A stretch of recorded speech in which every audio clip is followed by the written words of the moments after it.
Welcome to Governor State University. I am Nancy Schlaze and have worked at Governor State since 1989 and became coordinator of the Archives Collection in 2002. The presentation today will take a look at the history of the Archives Department and the university using primary sources such as pamphlets, slides, and photos. We will also take a look at recent projects that Archives has undertaken, including the current project, which if you're a local history or genealogy buff, I'm sure you'll find interesting. The purpose of the GSU Archives is to collect university records of historical, administrative, and research value, to provide for their permanent preservation, and to make them available to users. The Governor State University Archives came into being with the founding of the university. In 1966, the Illinois Board of Higher Education recommended that an institution for commuting college students should be established in the Chicagoland area and that a new model of higher education would be developed by the new university. As a result of the recommendation by the board, Governor State University was founded on July 17, 1969 as an upper division institution of higher education, when Governor Ogilvie signed House Bill 666 into law at Olympia Fields Country Club. The first president of the university was William E. Engbretson, who served from July 1969 through August of 1976. During President Engbretson's era, the university was founded, 753 acres of land was purchased for the campus site. All systems to support and operate a non-traditional experimenting university were developed, and the university opened its doors to students September 1971. To plan and make operational all systems of a university during a 2-year period demanded that many operations had to be in progress simultaneously. In 1970, construction of a planning building and the acquisition of the mini-campus or the warehouse were built and adapted for university use, while the permanent building, called Phase 1, was under construction on the campus site.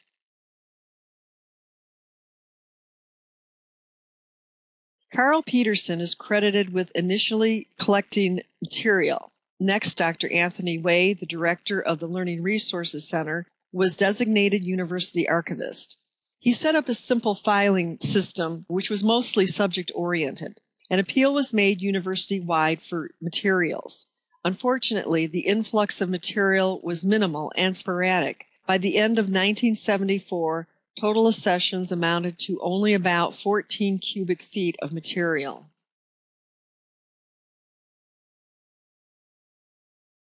By 1975, the LRC was in its current location. At this time, archival duties were transferred to Joseph Meredith. He was designated Archival Librarian.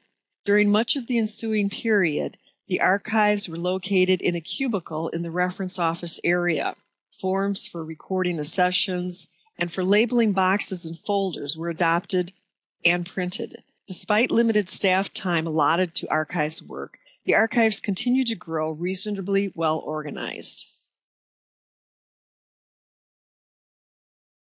In the late 1980s into the new millennium, Ann Glasscoff served as the archival librarian. During this period, the Archival Collection was moved to its current location behind Technical Services.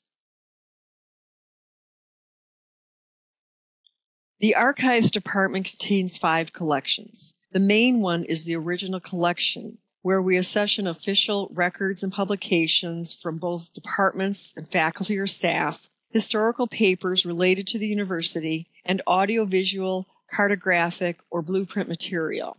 Besides maintaining the traditional finding aid, in 2002 we began cataloging archival boxes into our online catalog so that a patron can search for materials online. The patron may then request a specific box at the reference desk that can be used in-house only.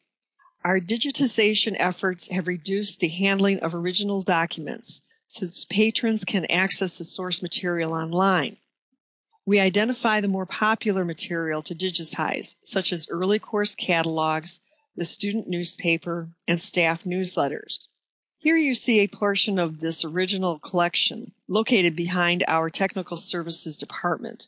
This location was originally used for GSU's early computer system.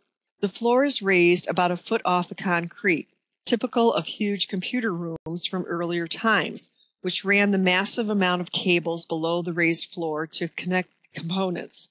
This collection currently contains about 644 linear feet in boxed material.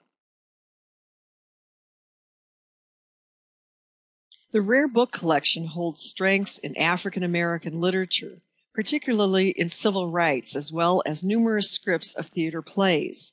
The collection is inventoried at over 600 items, with each item sealed in an archival pouch to reduce dust and to protect the book. All items are entered into our online catalog.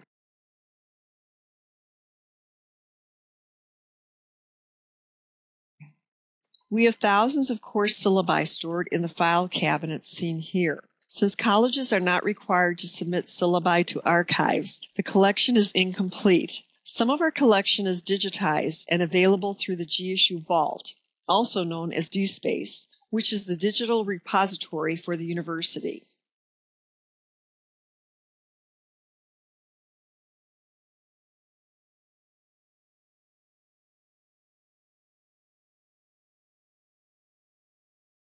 The thesis collection is numbered into the hundreds or more.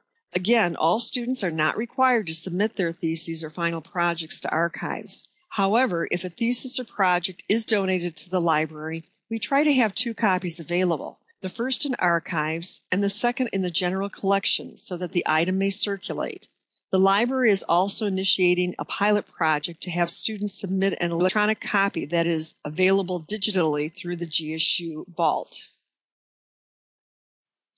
In 2004, the archives inherited a large photography and slide collection from GSU's Digital Learning and Media Design Department when they discontinued their photography service. This collection includes photographs, negatives, slides, and multimedia material totaling over 250,000 items. Here you see the file cabinets housing photos and negatives, and on the right, a vertical slide storage cabinet with a built-in light for viewing.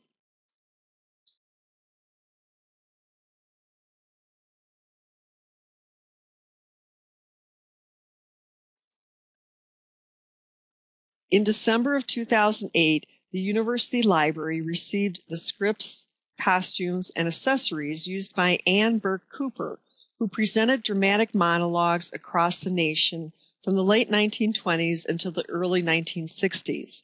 The collection was donated by her son, Alan B. Cooper of Cleveland Heights, Ohio, and her daughter, Joanne Cooper Zimmerman of Homewood, Illinois.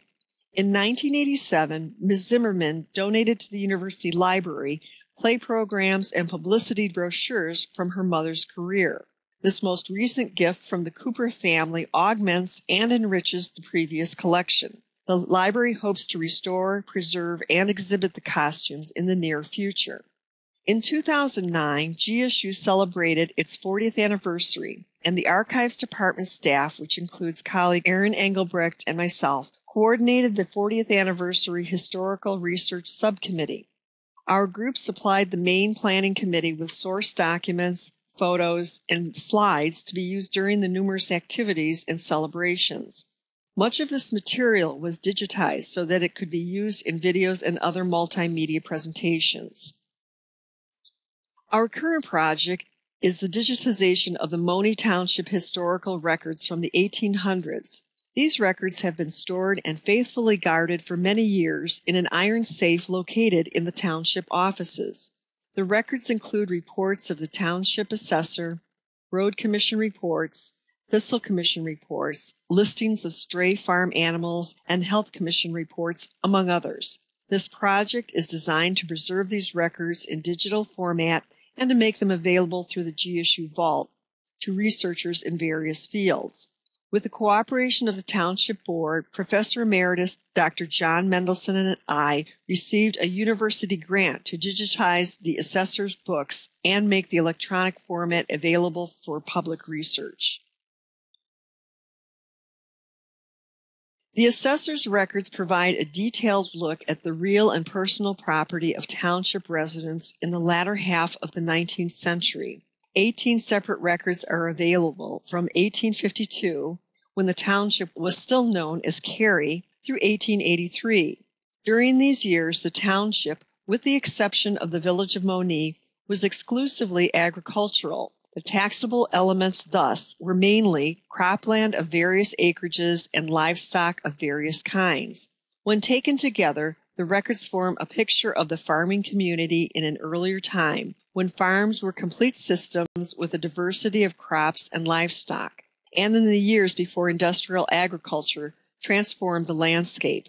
Here we see the cover of the 1873 Assessors Book, and we'll take a brief look inside.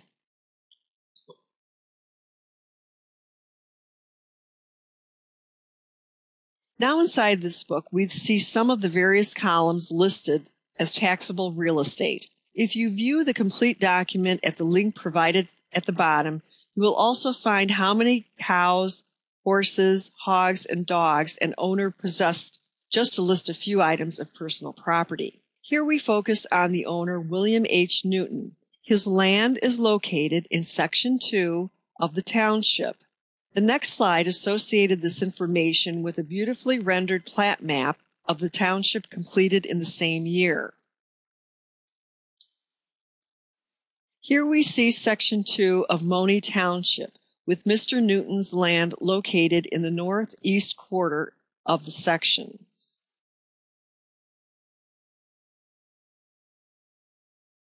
Finally, we are very fortunate to have an artist's rendering of the Newton farm in that same year, showing the 19 cattle, some seem to be calves, and the 7 horses, 2 are harnessed to the wagon, but only 5 of the 25 hogs. The actual location of the farm was on either side of Monee Road at the corner of present-day Indianwood Boulevard in Park Forest. For more information on the GSU archives and its projects, visit the links listed. I would like to thank Sarah Wegley, Aaron Engelbrecht, and John Mendelson for their work and research in our archival endeavors.